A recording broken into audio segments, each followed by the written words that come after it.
नया वित्तीय वर्ष शुरू होने वाला है, ज्यादा दूर नहीं और न ही लोकसभा चुनाव दूर है। ऐसे में यूपीए 2 सरकार के वोट ऑन अकाउंट में रियल एस्टेट इंडस्ट्री के खाते में कुछ खास नहीं आया। अब उसे इंतजार है चुनाव के बाद आने वाले पूरे बजट का, ताकि उसकी कुछ मांगे पूरी हो सकें।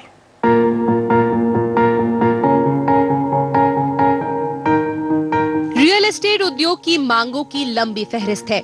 सबसे पहले रियल एस्टेट वाले चाहते हैं कि सरकार आयकर कानून के सेक्शन 43CA को बदले, जिसके तहत डेवलपर को सर्कल रेट से कम के सभी सौदों पर एक अनुमानित आमदनी की रकम देनी होगी।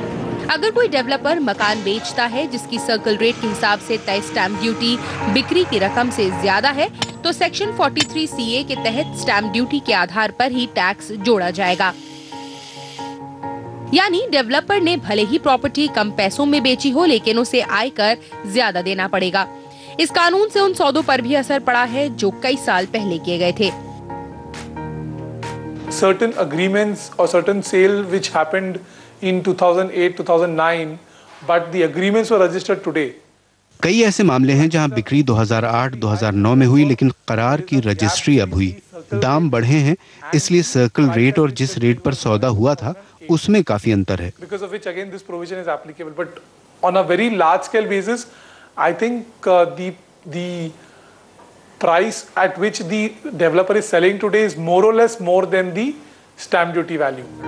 रियल एस्टेट के बड़े उद्योगपतियों का कहना है कि सेक्शंस 43CA, 50C और 5627B जैसे प्रावधानों को लागू करके दरअसल दोहरा टैक्स लेती है, जिससे खरीदने और बेचने वाले दोनों पर असर पड़ता है।